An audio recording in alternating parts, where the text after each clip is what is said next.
Ramiwa na marafiki na wabia wa Joyce Meyer Ministries. Ninawezaje kuwa mjinga hadi niende shambani nikapande mbegu hizi za pilipili kisha niziamrishe zizalishe viazi? Italeta maana gani iwapo Mungu angetuambia tuishi maisha matakatifu ikiwa hakutupa mbegu ya utakatifu ndani yetu? Mungu hatawahi kukuamrisha uwe kitu fulani bila kukupa uwezo wa kuwa kitu hicho.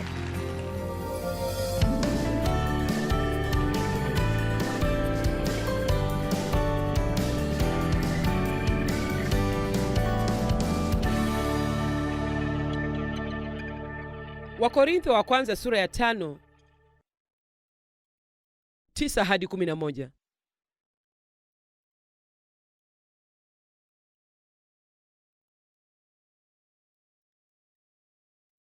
Paulo akasema, niliwaandikia katika barua yangu msishirikiane na wazinzi. Ukweli ni kwamba sikuwa na maana ya watu wote duniani walio wazinzi, wachoyo, walaghai na wenye kuabudu sanamu. Maana mkitaka kuwakwepa hao wote itawalazimu nyinyi kuihama dunia hii kabisa. Napenda hayo. Anasema ya kwamba huwezi kumhepa kila mtu ambaye wajua ni mwovu na amekosa mwelekeo. Itabidi uihame dunia kabisa. Na wajua, tunataka kukumbuka kwamba Yesu alikula pamoja na watoza ushuru pamoja na watenda dhambi. Lakini Paulo anazungumzia tofauti iliyopo baina ya waumini na wasio waumini. Sasa sikiza anavyosema. Nilichoandika ni hiki: msishirikiane na ndugu Mkristo aliye mzinzi, mchoyo, mwenye kuabudu sanamu, mchongezi. Aliye mzinzi, mchoyo, mwenye kuabudu sanamu, mchongezi. Lakini mbona kimya kingi? Au mlevi na mlaghai, mtu wa namna hiyo hata kula msile naye. Sasa sijui ninaweza hitaji usaidizi hapa jioni ya leo, lakini nyinyi watu mnanishangaza. Naam, hiyo haimaanishi kuwa huwezi kushirikiana na Mkristo ambaye anaishi maisha maovu ikiwa unajaribu kumsaidia, ikiwa unajaribu kumshauri. Lakini kuwa karibu na mtu mara kwa mara ukijaribu kumsaidia ni jambo jingine tofauti kuliko kuabudu pamoja nao kwa karibu. Ninapenda lisemavyo toleo la Biblia ya Amplified kwamba hupaswi kuabudu kwa ukaribu pamoja na mtu huyu kwa sababu hujisaidii wala humsaidii. Mojawapo ya sababu ambazo zinamfanya Paulo aseme ujitenge na watu kama hao ni kwa sababu angalau unawaambia, tazama, huwezi kuwa na msimamo miwili tofauti. Huwezi ukadai kuwa wewe ni mtu fulani ukiishi maisha tofauti kabisa. Sitaki hayo. Sitaki kujihusisha na mtu asiye na msimamo kila wakati. Tafadhali badilika. Ninataka ubadilike. Zidi kuwaombea watu kama hao. Lakini kuna jambo lingine ambalo linapendwa sana na kanisa, na jambo hilo ni kuruhusu mambo yaendelee kutendeka.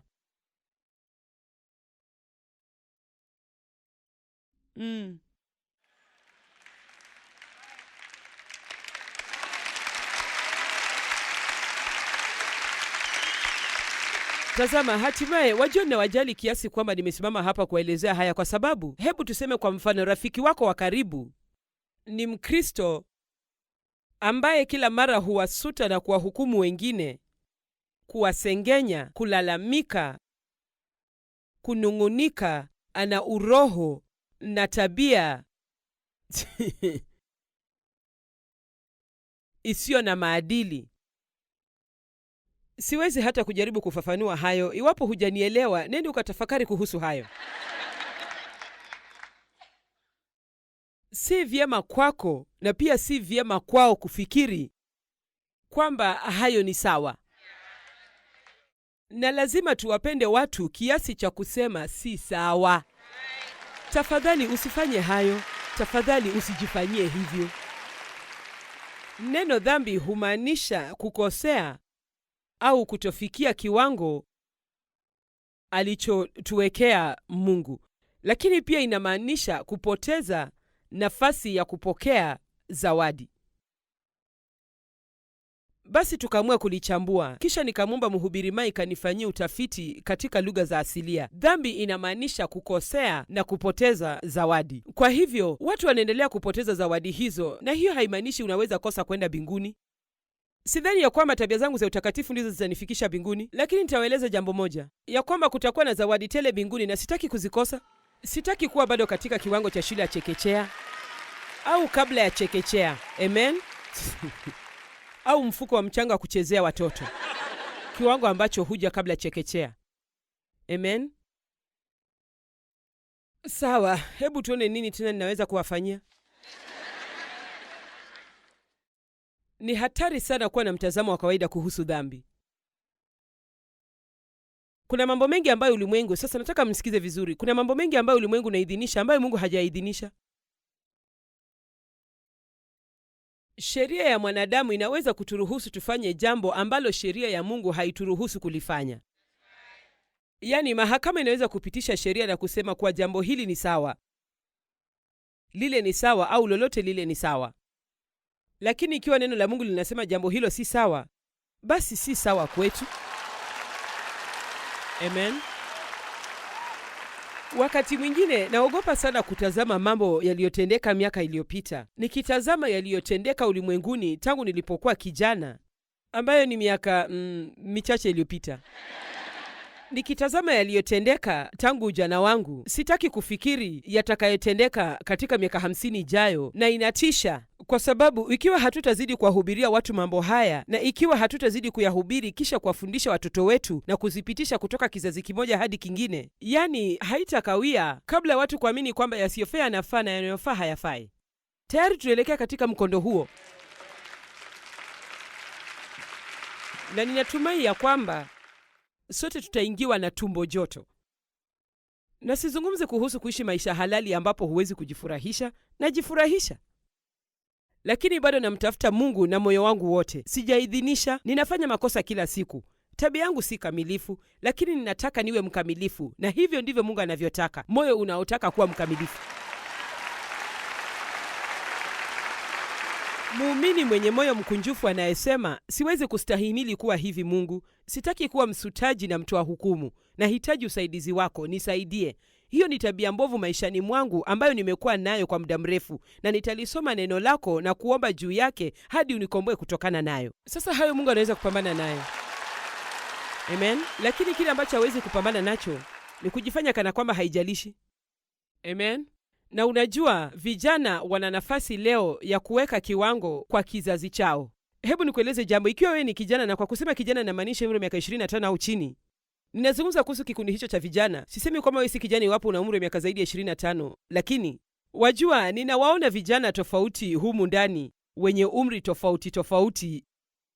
Jamani, wajua, nikiwa shuleni, kutafuna darasani lilikuwa ndilo kosa kubwa sana ambalo lingekutia mashakani. Hali hii ni tofauti kidogo siku hizi, na tunaweza kuwa nuru kwenye giza. Ninamaanisha watu wengi huku nje wanahitaji usaidizi sana.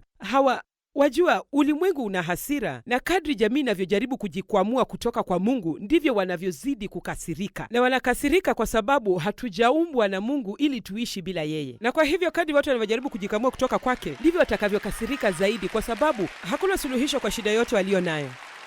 Kwa hivyo wanahisi kuwa wamevunjika mioyo kabisa, na tunahitaji kuwaonyesha ya kwamba kuna suluhu, kuna njia. Na wajua, ninawahimiza ya kwamba msihisi mmeshinikizwa kwenda kuwahubiria watu. Kuwa kama ujumbe, na wanapokuuliza, mbona una furaha kila wakati? Hubabaiki ya kwamba utapoteza kazi yako? Naam, ninahofia atakayotendeka ulimwenguni. Hamuonekani kubabaishwa. Kwa nini? Wakati wa kuwazungumzia watu ni sasa. Ni lazima tuwe kama ujumbe. Kwa kuwa wanafanya hivyo kwenye televisheni, haimaanishi kuwa inakubalika kwetu.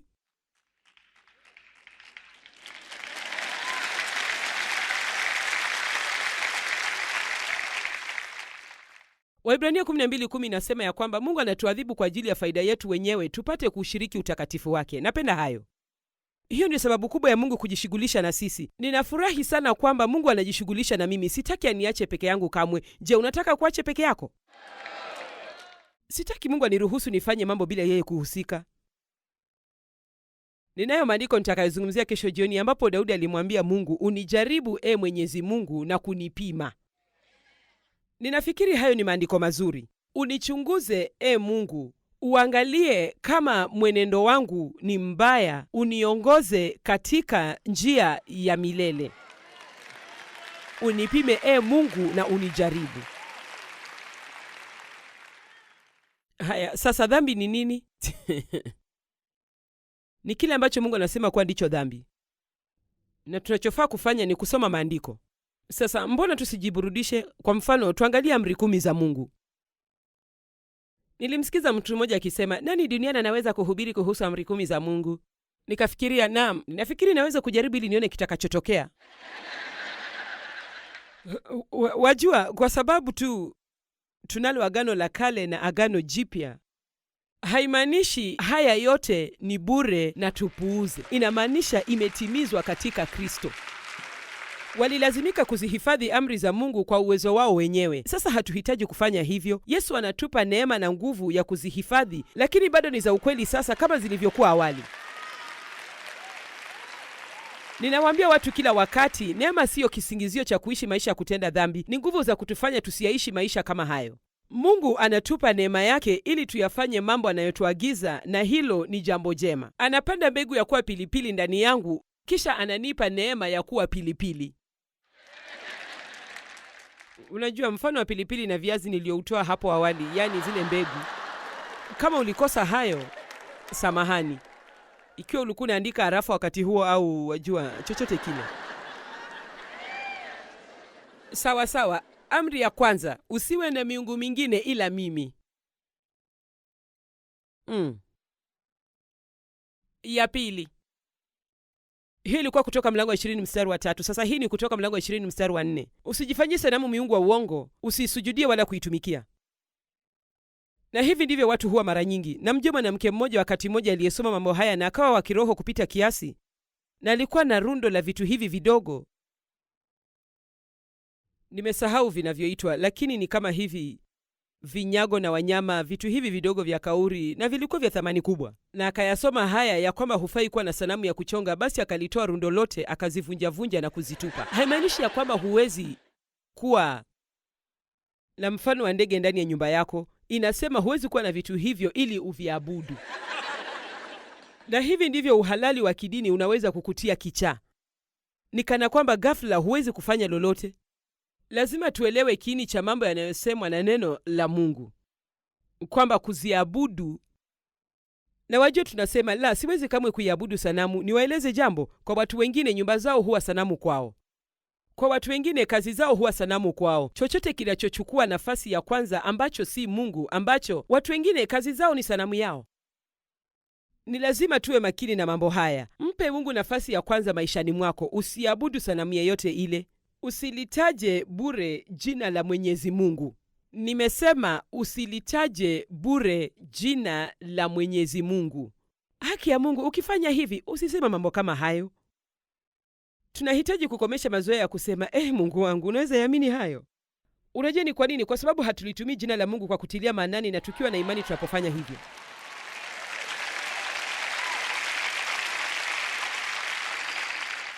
Usisahau kuitakasa siku ya Sabato.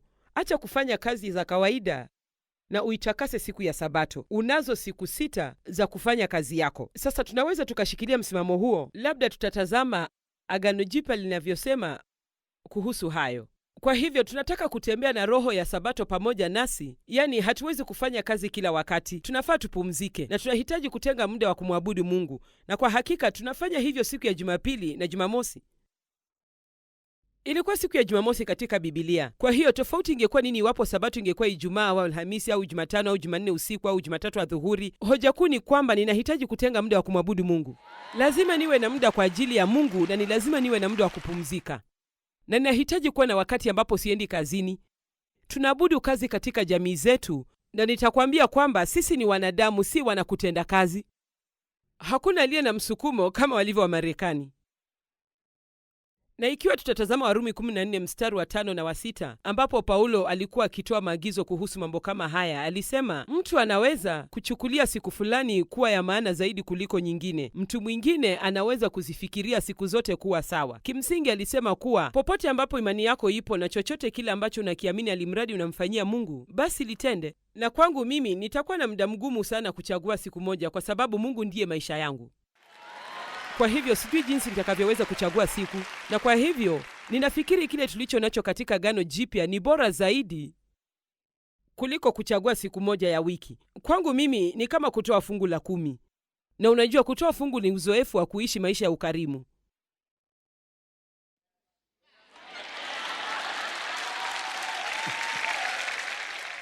Yeyote yule aliye na shida ya kutoa fungu, sijui utafanyaje na roho ya upendo, kwa sababu Mungu aliupenda ulimwengu kisha akamtoa mwanawe wa pekee. Na basi ikiwa tuna shida ya kutoa fungu, tutafanyaje ikiwa Mungu atatuagiza tumpe kiasi chote cha yote tuliyo nayo, au atuagize tutoe dhabihu? Kutoa asilimia fulani ya pesa yetu hakutoshi. Mungu anataka kila kitu tulicho nacho kiwe tayari kwake. Anaweza akakosa kuomba pesa zetu, lakini hataki tuimiliki, bali anataka tuitunze. Amen. Tutaona nani aliye mjasiri kiasi cha kurudi. Amri nyingine ni kuhusu heshima. Waheshimu baba yako na mama yako ili uishi maisha marefu katika nchi inayokupa mimi Mwenyezi Mungu, Mungu wako. Waheshimu mama na baba yako ili uishi maisha marefu. Sasa inanibidi niseme, wazazi wangu walinidhalilisha, baba yangu alininajisi, mama yangu aliniacha katika kudhalilishwa huko. Lakini wazazi wangu walipotimu miaka yao ya 70 na afya yao ikadhoofika, Mungu aliniambia niwalinde, watunze hadi watakapoaga dunia. Sikuwa na sababu ya kuwatunza. Haikuwa haki, haikuwa sawa. Walikuwa wamenitendea nini? Lakini naweza kueleza sasa, tunapolitii neno la Mungu kwa sababu tunampenda Mungu, hatuhitaji kuthibitisha wema tulioutenda. Tunatenda mema kwa sababu ni vyema.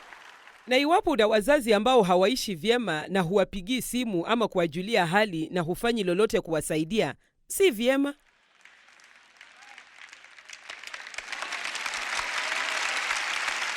Na ninajua labda kuna watu wengi wananitazama kupitia runinga. Najua hamjui kile ambacho wazazi wangu walinitendea. Naam, najua wazazi wangu walichonitendea.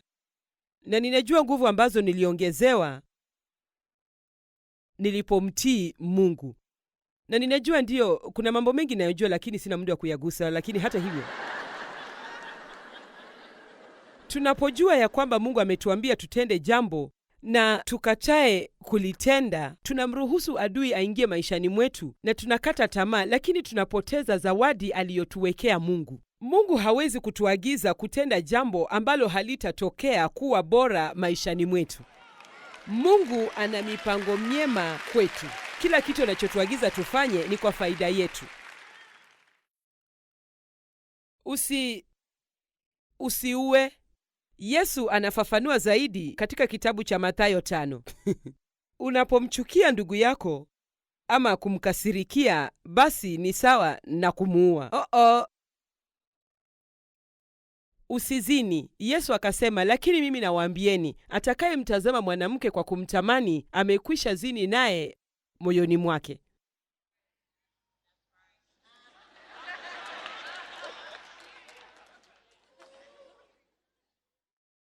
Au kina dada wanapomtazama mwanaume kwa kumtamani.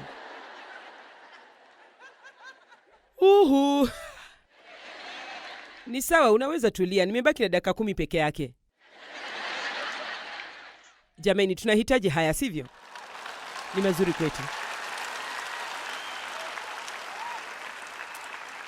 Wajua nini? Sio lazima utazame matangazo yote ya nguo za ndani kwenye televisheni. Yanapotokea, chukua remote na ubadilishe stesheni. Yaani, nitayaweka bayana. Unapokumbana na jarida ambalo hukuliagiza kwenye barua pepe, wajua ulijaribu kuagiza kifaa cha watoto cha kuchezea na badala yake unapata makala 50 ya jarida ambalo hukuliagiza. Unafaa kulitupilia mbali. Usijisumbue kuyasoma majarida hayo, hasa ikiwa wewe ni mwanaume. Amen. Sawa. Jamani, Paulo afaa kutazama baadhi ya hisia kwenye nyuso ninazoziona hapa. Baada ya kuonyesha hisia hizo, sina haja kurudi hapo mwaka ujao.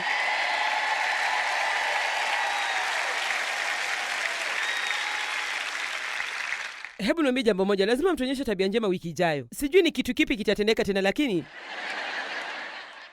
usiibe. Naam, hicho ni kitu sifanyi mimi. Mshukuru Mungu, Joyce. Sawa?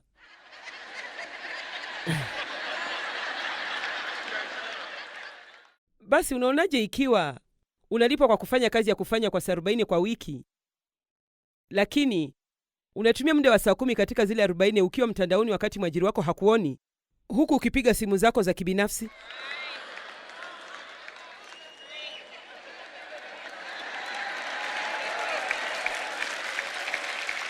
Katika nyakati za Yesu waliwapiga kwa mawe watu waliotenda hayo inayotenda sasa. Lakini huu ndio ukweli. Wajua ni kana kwamba ndio kila mtu anafanya hivyo, lakini wewe si kila mtu. Wewe si kila mtu. Wewe ni mwana wa Mungu aliye hai na una mbegu ya utakatifu na haki ndani yako. Wewe ni mwakilishi wa Mungu aliye juu mbinguni. Na kwa kuwa tu binadamu hutenda maovu, hilo halina maana kwamba sisi tunaweza kutenda maovu. Hilo ndilo linafaa kuwa tofauti. Jiondoe miongoni mwao na ujitenge. Na hiyo haimaanishi kuwa uwe na mtazamo mkali wa kidini kwamba mimi ni bora kuliko wengine wote.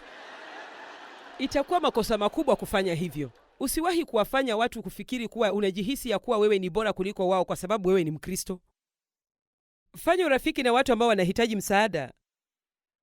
Lakini tusiishi maisha maovu kwa sababu kila mtu anajifanya kana kwamba haijalishi.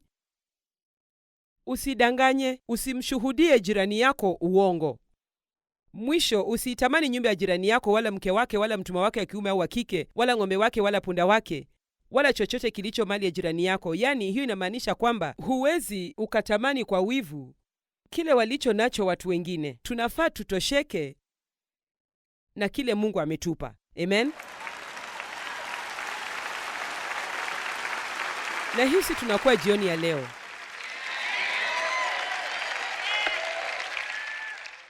Tazama, tunalazimika kukoma kufikiri kwamba ikiwa hakuna mtu aliyeniona basi ni sawa. Kwa sababu Mungu anaona kila kitu. Kila kitu.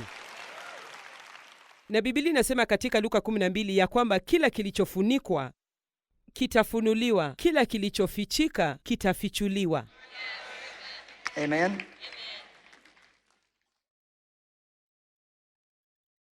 Sasa je, tutasemaje kuhusu kile tutakachokiita dhambi zinazokubalika? Japo hakuna jambo kama hilo, lakini kuna mwandishi mmoja ninayesoma kitabu chake asemaye ya kwamba kuna dhambi zinazoheshimika. Kwa hivyo kuna mambo ambayo hatufikiri kwamba hakika ni dhambi. Hatuyaoni kwenye kitengo hicho kamwe. Kwa mfano tuseme kujihurumia. Ubinafsi. Uvivu.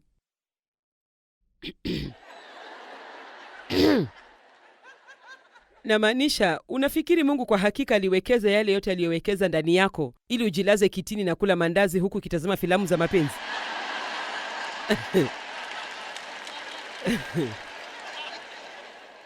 Namaanisha, Mungu hakufa kwa ajili yetu wala hakutupa mambo haya ya kiajabu ndani yetu ili tukae chini bila kujishughulisha, badala yake tunungunike na kulalamika kila wakati. Jamani, hebu hamasika. Udaku. Na wajua nini? Nilienda kanisani kwa miaka mingi sana kabla ya Mungu hajagusa maisha yangu miaka ya 70, na kwa kweli ilinihamasisha kumfanyia kazi. Nilienda kanisani kila Jumapili. Na wengi wetu tungeenda kula chakula cha mchana baadaye au kiamsha kinywa kulingana na ibada tuliyoshiriki. Na wakati wote tungezungumzia kila mtu na kumsengenya mhubiri. Ulimwona dada yule, ulimwona kaka yule, fulani na fulani hakuwa hapa leo, nyenyenyenyenyenye. Na sikuwa na habari ya kwamba kulikuwa na makosa hapo. Sikujua. Wajua, sasa ilikuwa ni dhambi inayokubalika miongoni mwa marafiki zetu wa Kristo.